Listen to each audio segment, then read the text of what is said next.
Welcome class 11. Today our topic of discussion is digestion and absorption. The method of taking in and synthesis of various types of foods by different organisms is called nutrition. Now nutrition is actually of two types. One we call it as the autotrophic, another one we call it as the heterotrophic. Autotrophic nutrition or self-nutrition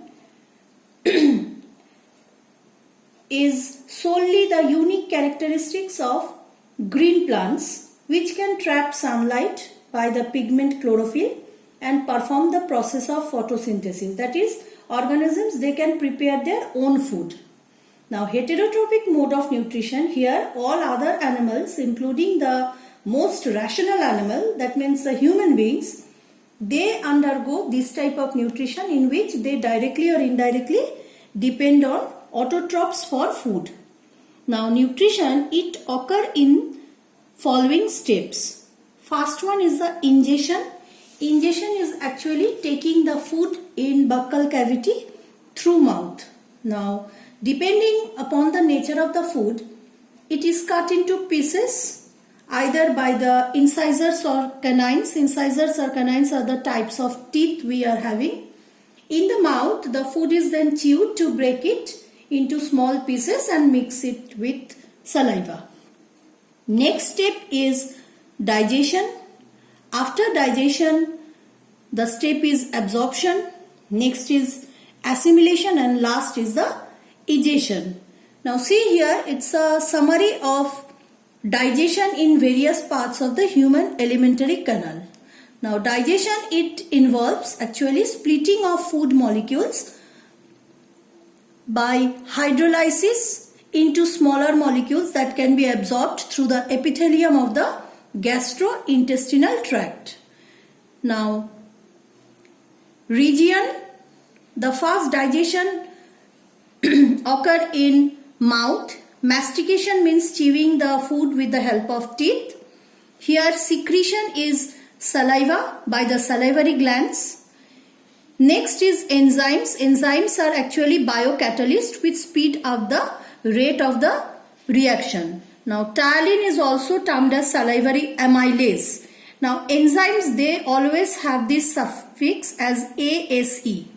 Amylase is an enzyme which acts mainly on starch. Now here the nutrient or the substrate is starch. Product after digestion is maltose. After mouth, the food moves to esophagus. Here there is no secretion, no enzyme, no nutrient and no product of digestion. Through the esophagus, by the peristaltic movement, the food moves to stomach. Now stomach, what happens? Churning and temporary storage of food. Churning means mixing up the food into with different type of secretions from the stomach wall. Now here the secretion is gastric juice and ACL. ACL is secreted from the lining of stomach. Here the enzymes are pepsin. Pepsin in general, it occur in inactive form, pepsinogen.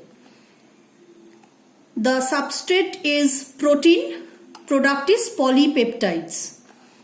Another enzyme is also present in stomach, that is renin, not found in adult humans, only in babies. It acts on milk protein or casinogen. It curdles milk to produce casein protein. Now here the food forms in the stomach after partial digestion, we call it as chyme. This chyme moves to small intestine. Now small intestine is the site of complete digestion of food. Now the first part of small intestine is duodenum. Now from here we get secretion bile from the liver. No enzyme in bile. Bile, it acts on fats. The large fat particles are broken into smaller one. The process we call it as emulsification. Product of digestion is emulsifies fat. Food made alkaline. Next is pancreatic juice secreted from the pancreas. It comes into small intestines part, duodenum. Now the enzymes are amylopsin or pancreatic amylase. Amylase means obviously it will act on starch. Again the product is maltose. Next is trypsin. Trypsin is an enzyme. It acts on proteins and polypeptides. The product is small peptides and amino acids. Next is steaipsin, or we call it as lipase also. Lipase means it will act on fat or lipid. So it acts on emulsified fat or lipid. The end product is fatty acids and glycerol. Remember, for the carbohydrate, the end product is glucose or monosaccharide. For the protein, the end product is amino acid, and for the fat or lipid, the end product is fatty acids and glycerol. So next is part is ileum. Here the secretion is the intestinal juice. Intestinal juice is secreted from the intestinal glands between the villi. Now the enzymes are here. Erepsin. Erepsin is also a peptidase. Peptidase means it will act on proteins.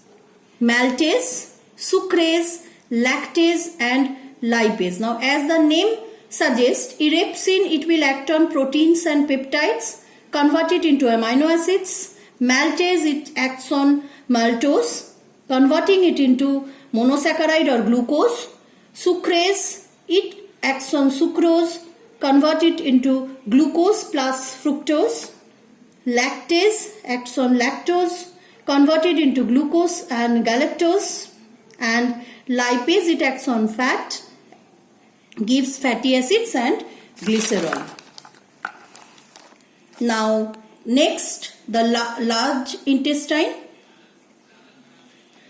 Secretion none, no enzyme, no nutrient or substrate. So here product of digestion is absorbs water and some remnants of digested food.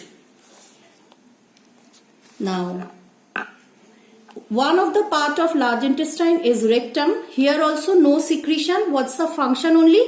It temporarily stores the undigested food and wastes. After the digestion is complete, next step, as I told, one of the step of nutrition is absorption. The process by which the nutrient molecules are taken into the cells of living organisms. Now all organ absorption takes place in small intestine, as I told. Now absorption of carbohydrates, these are absorbed in the form of monosaccharides directly into the bloodstream. Now what happens? Blood carries this monosaccharide to the liver where they are converted into glycogen, means the form in which they are stored. Excess monosaccharide is converted into glycogen. Now when required, again from the glycogen, glucose is formed. Next, absorption of proteins. As amino acids directly into the bloodstream, blood carries these amino acids to the tissues where they become part of metabolic pool from which body proteins are synthesized. Absorption of fats, mostly absorbed in duodenum and jejunum in human beings. They are hydrolyzed, giving a mixture of glycerol, diglycerides, monoglycerides and free fatty acids. Glycerol is mostly absorbed through blood capillaries. Now the last part is the egestion. It is the unwanted food is eliminated by periodic egestion from the organisms. The process we call it as defecation. So this is entirely the digestion and absorption. Thank you.